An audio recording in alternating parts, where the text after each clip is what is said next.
Around the world, we ate nearly 7.7 million tons of chocolate last year, but it's all in danger of melting away forever. The delicate tree that produces it is dying off. Thankfully, scientists right here in Huntsville at the Hudson Alpha Institute for Biotechnology recently made a major breakthrough to help save your favorite sweet treat. This is really chocolate in here.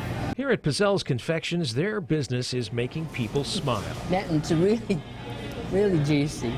And business is good. Absolutely. I mean, who doesn't like chocolate? They go through a lot of chocolate at their low mill locations, slicing off their little piece of the more than $20 billion worth of chocolate sold in the U.S. each year. But chocolate is in a bitter battle for its very existence. We haven't had really any issues with sourcing our chocolate, but I know that that's a big concern for chocolatiers. Indeed it is. The chocolate that we enjoy begins with seeds from the cacao tree. It's native to tropical forests around the world, especially Central and South America and Africa. And that has always been its Achilles heel. Because it grows only in warm, humid places, it's especially susceptible to fungus and disease. Frosty pod rot, swollen shoot virus, and witch's broom. That witch's broom, yeah, that will then spread rapidly throughout the population of those trees.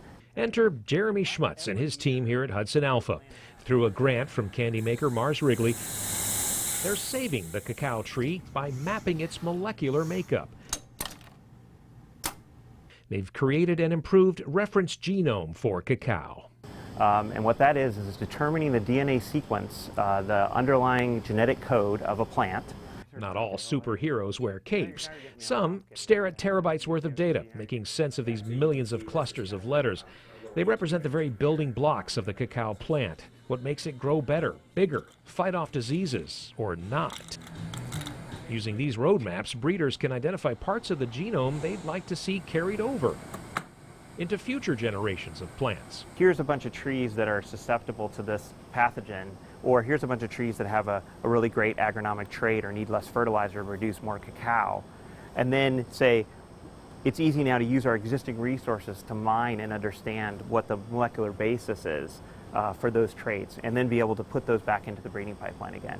I know what you're thinking. Holy cacao, they have made a confection connection that's going to keep us swimming in chocolate forever. They prevented worldwide chaos on the candy aisle. Well, it's a start. What they've done is streamline the process of selective breeding, something farmers have been doing in the field for centuries, targeting specific genetic traits to ultimately produce a healthier cacao tree and tastier chocolate. Selecting for the good stuff, you can also select against the bad stuff, thereby making a more robust plant out the other side. And that's something scientists say we have lost in domesticated crop plants. Over time, farmers selected for a specific trait, perhaps at the expense of natural disease resistance. The hope is to bring back plants that need fewer pesticides, fertilizer, even water. But for all our best efforts, Mother Nature has a nasty habit of mutating diseases that will show up in another form and strike again. That it's like you don't just win and you're done. This is really a continuous process where you're trying to respond to what's going on in the environment where you're growing these trees. Using this new reference genome, researchers will be able to guide crossbreeding efforts more quickly. So that people can continue to raise cacao trees, and we can continue to